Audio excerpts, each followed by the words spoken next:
What's up YouTube, Saf here on Super Saf TV, and this is my hands-on review of the SkyStreamX for Android TV box.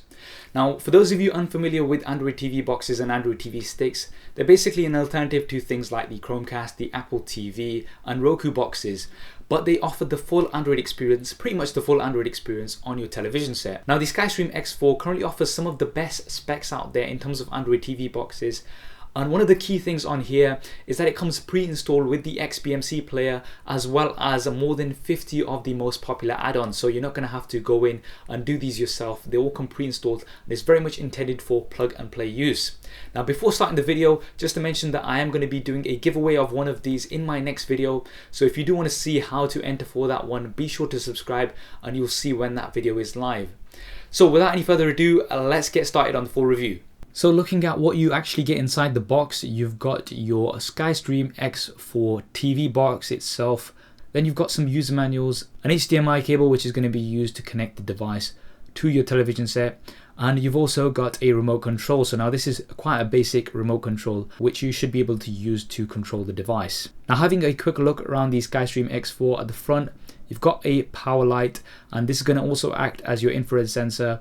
On the left hand side you don't actually have anything, and on the right hand side you've got a full-size SD card slot. Now the back is where you've got all your ports. So you've got two full-size USB ports, an HDMI port, an Ethernet port so you can directly connect this onto the internet as well as over Wi-Fi.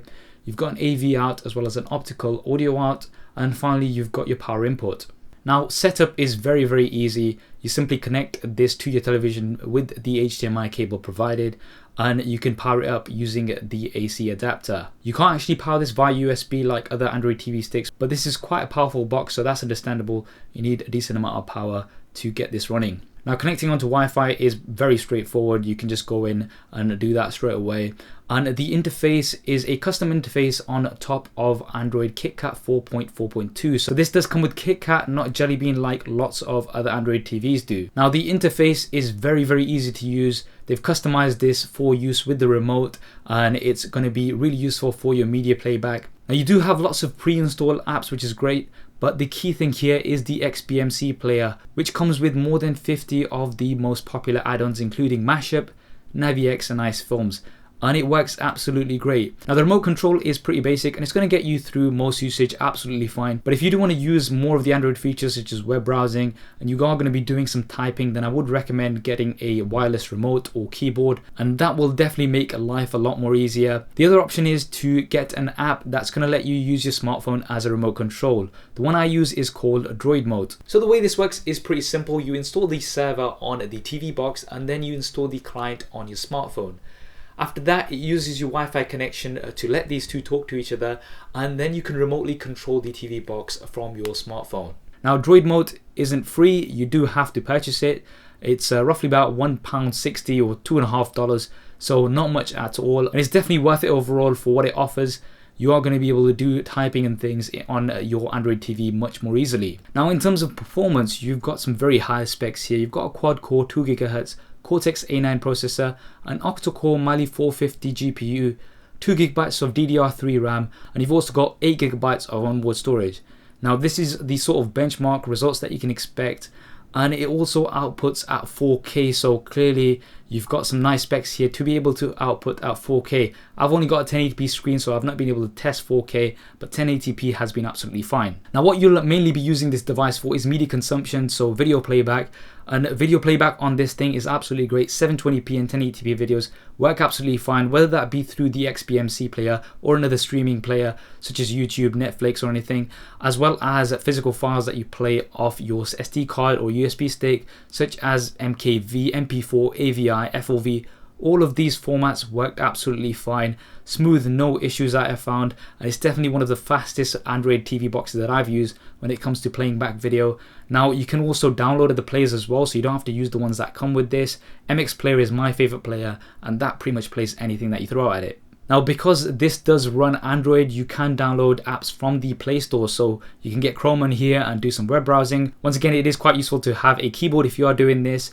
You can also check out your social media, so Facebook, Twitter and things. If you want to see albums on screen, those work absolutely fine. Now, in terms of gaming, you can download lots of games on here. Pretty much all the games I tried on here do work. One thing you do have to bear in mind is that Android games are made for touchscreen devices, so they are optimized for a full touchscreen experience. So that's something you do have to bear in mind. They're not going to work as you would expect them to do on your tablet or smartphone, but there are lots of games out there which let you use a controller, so you can actually get a Bluetooth physical controller, or you can use something like the Droid Mode, which does have a controller option on there.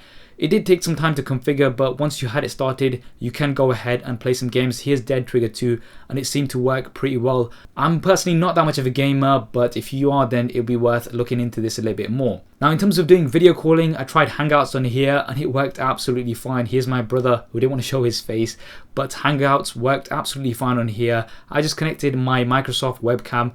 I'm not sure which ones are compatible or not. This one seemed to work absolutely fine with Hangouts. With Skype, I did get a video feed and I could receive calls, but I couldn't make a video call. Now, I don't know if this does come down to my webcam, but I personally use Hangouts more myself anyway, and that seemed to work fine. Now, in terms of beaming content from your smartphone to this via Miracast, this works fine as well. You can get your smartphone connected onto this pretty easily, and you can watch your images and videos directly from your smartphone onto your television set, which is a very, very useful thing. Now, I tried this with Android, it seemed to work quite well, but apparently this also works with AirPlay, so it does work with Apple devices. I've not had a chance to test this myself. Now, finally, looking at the price, you can actually pick this up for $175 from the SkyStream website directly. Now, they ship to pretty much anywhere, so if you are thinking of getting one of these, then I definitely recommend you go onto their website and work out your shipping costs and things and see how much it's going to work out for yourself. So there we have it, the SkyStreamX for Android TV box. Overall, I think this is definitely one of the best Android TV boxes that you can buy at the moment. Yes, it is at the higher end of the price bracket of Android TV boxes, but for that price, you are getting some of the best specs out there. I mean, this thing exports at up to 4K, which is absolutely insane. And the fact that you get the XBMC player with all those add-ons pre-installed, so you're not going to have to faff around and do those yourself. You can simply plug and play and start watching videos straight away, which is really, really nice. What do you think of the SkyStreamX 4? Do drop me a comment below and let me know your thoughts.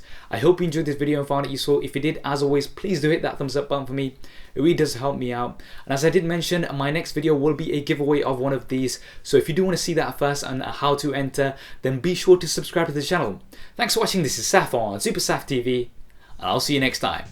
If you want to see more regular videos like this one, then be sure to hit the subscribe button, which will be below. If you're on a mobile device, it may be somewhere else. If you want to see my previous related video, then hit the link right here. If you want to stay in touch over Facebook, Twitter and Google+, then all of the addresses will be there somewhere, as well as direct links in the description below. Okay, if you're still watching, then that means you've not done one of those things, so, you know. Yeah. Anyway, I'm just gonna go downstairs. See. Okay. There isn't really a downstairs. Anyway. So yeah.